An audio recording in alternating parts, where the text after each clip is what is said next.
Ủa? Ui đâu vậy? Anh đi đâu vậy? Anh Mâm nói hôm nay nghỉ làm xíu nên anh đi dạo đây thôi. Ủa? Em làm gì ở đây? Ủa em thấy anh hồi nào sao em biết anh đi qua đây? Thấy anh bên chỗ bên đường này nè, bên dưới cầu hầm dưới Hồ Tuyên quẹo qua đó. À hàng gì lúc nãy anh cứ chạy ngang qua anh có thấy cái con xe của em nhưng mà anh cứ nghĩ là ai đó nhưng anh cứ chạy luôn không biết. Không em đi chậm quá sao anh nghe được. Trời em còn nẹt nữa mình muốn nghe em gì chứ. Anh đang tính đi ra ngoài kia Sala á, khúc Sala uống cà phê xíu, em có muốn đi chung với anh không?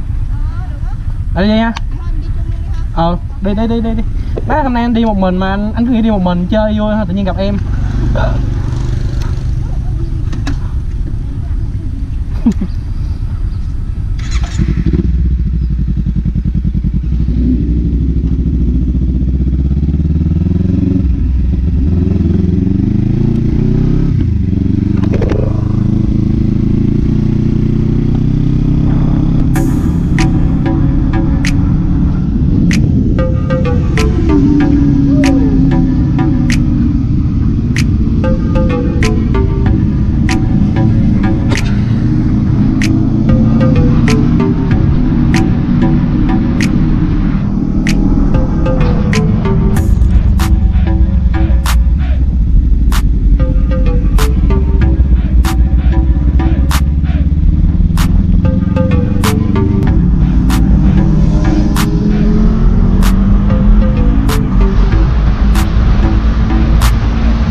Ủa?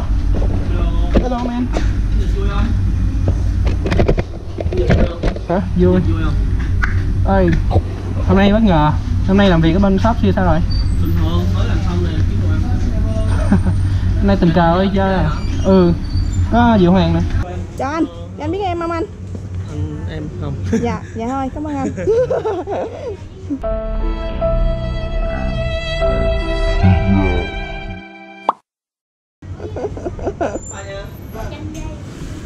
Tình cờ quá tình cờ. Yeah.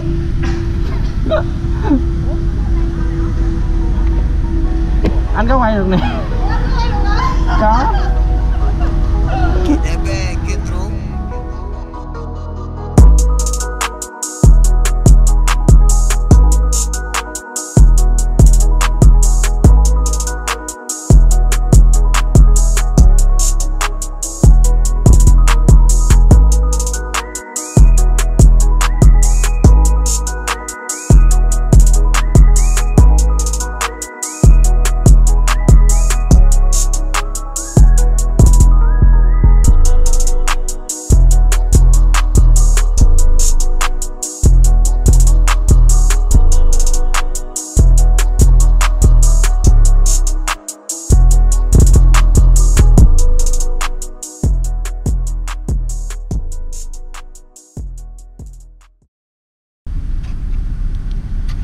Nào đang quay.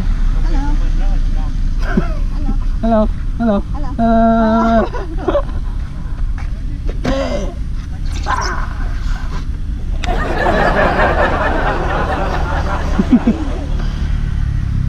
Ôi hôm nay gạ đổi xe được rồi. Trời nó thoải mái. Thoải mái.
chạy cái này.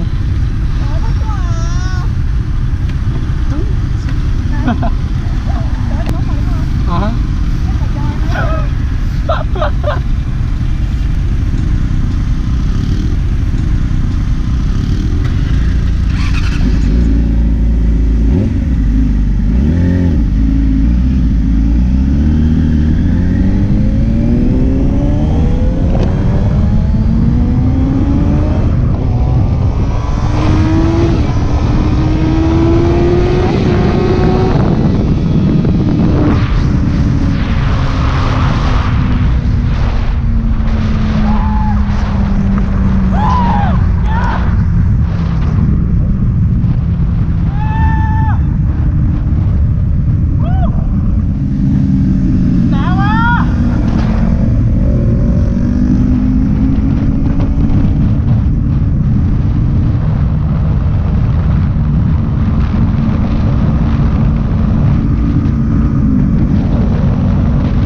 Vô đây trú mưa nha.